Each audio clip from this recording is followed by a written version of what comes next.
नमस्ते बच्चों। कक्षा 6 विषय गणित और प्रश्नावली 4.3 चौथी प्रश्नावली अपनी स्टार्टिंग की थी, तो अपने वहां से स्टार्ट की थी कि बिंदु किसे कहते हैं, रेखा किसे कहते हैं, रेखाखंड किसे कहते हैं, किरण किसे कहते हैं, कोण किसे कहते हैं।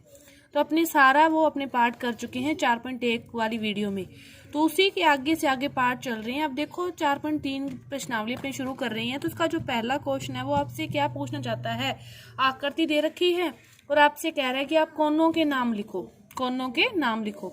तो आप इस आकृति को देख सकते हो कि ये दो रेखाखंडों का बीच का ये पार्ट है जो काटता है, ये क्या कहलाता है, कोण कहलाता है। ये अपने पढ़ चुकी हैं। अब ये क्या है, कोण है। तो इनको अपने कैसे लिख सकते हो, आप तीन तरीके से लिख सकते हो। या तो लिख दो कोण ए, फिर कोण बी, कोण सी, इसी प्रकार कोण डी। नहीं तो कोण का ये सिंबल होता है, कोण ए, ये कोण बी, कोण सी, कोण डी। ये तरीका भी है। एक तरीका और है, वो क्या कहता है, आप जो भी आपको कोण दर्शाना होता है, कोण का निशान तो लगाना ही लगाना है, लेकिन जो कोण आपको लिखना होता है उसको तो बीच में लिख दो, साइड वाले दो बिंदु ले लो, जैसे B A D, B A D. फिर कोण A B C, A B C, कोण B C D, B C D, कोण C D A, C D A. तो इस प्रकार ये सारे क्या हैं, कोण है। तो कोण ए, कोण बी, इसको किसी भी प्रकार आप लिख सकते हो। कोणों के नाम पूछा था। इसके बाद देखो दूसरा क्वेश्चन, आपको डायग्राम दे रखा है। इसमें भी आपसे वो क्या कह रहा है कि कोण, ये निशान कोण का है और किस कौन से कोण को दर्शाया, जो मध्य में होता है। मध्य में क्या है, मध्य में क्या है, मध्य में है आपके पास ओ, मध्य में है ओ। तो ये आपको दर्शा रहा है डी ओ ई, डी ओ कोण दर्शा रहा है, ठीक है। इसके अभ्यंतर में स्थित डी ओ ई, अभ्यंतर मतलब इसके अंदर, ये वाला स्पेस हो गया सारा, और इसके अंदर कौन सा बिंदु स्थित है, ए। इसके अंदर कौन सा बिंदु स्थित है, ए। कौन सा बिंदु, ए।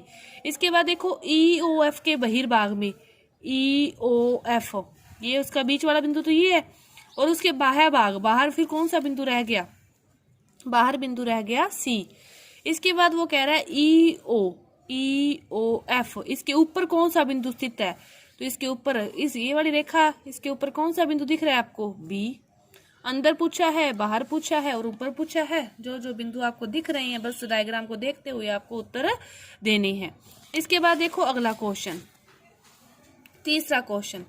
तीसरे क्वेश्चन में वो क्या कह रहा है आपको कि आपको ऐसे डायग्राम बनाना है। आपको लिखा हुआ कैसे, एक उभयनिष्ठ बिंदु हो, ऐसे आपको दो रेखाखंड खींच के कोण वाला कोई डायग्राम बनाना है, आप रफ आकृति बनानी है। देखो ये बना दिया। ये इसका उभयनिष्ठ बिंदु है ए, ये बी है, ये सी है। तो ए दोनों में आ रहा है ना, दो रेखाखंडों में एक उभयनिष्ठ बिंदु। फिर वो कह रहा है दो उभयनिष्ठ बिंदु हो, कोई भी आप ऐसे कोण बनाओ, उसके लिए कितने बिंदु उभयनिष्ठ बिंदु हो, दो उभयनिष्ठ बिंदु हो। तो ये से इस डायग्राम को ले लो।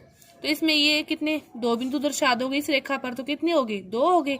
तीन कह रहा है तो इस रेखा पर कितने बिंदु दर्शा दिए, तीन दर्शा दिए। चार कह रहा है तो ये देखो 1 2 3 4, ये चारों उभयनिष्ठ है। इस कोण में भी है, इस कोण में भी है ना। फिर वो कह रहा है एक किरण। तो किरण क्या होती है, जिसका एक पता हो अपने को, इसका ये सिरा तो पता है ओ, लेकिन आगे वाला सिरा नहीं पता कहाँ पे जा रही है। तो ये वाला ही डायग्राम, एक बिंदु का है तो आप एक बिंदु लिख के बना दो, दो बिंदु का है तो इसको पर दो बिंदु दर्शा दो, तीन का है तो इस पर तीन दर्शा दो, चार का है तो इस पर चार बिंदु दर्शा दो। किरण तो ये है ही, ये वाला डायग्राम ही इन चारों के लिए अलग अलग आप बनाओगे। समझ गए होंगे कि एक उभयनिष्ठ बिंदु का है तो आप सीधा यही बना दो अकेला एक के लिए। दो कहा है तो एक बिंदु तो ये रहा, एक इस पर दर्शा देना। तीन के लिए एक ये रहा, दो इस पर दर्शा देना। चार के लिए इस पर कितने दर्शा देना, तीन दर्शा देना। तो आपकी जितने उभयनिष्ठ बिंदु आपको कहा है उतने आप पर बन जाएंगे। तो ये आपकी जो 4.3 जो प्रश्नावली थी ये पूरी हुई। धन्यवाद।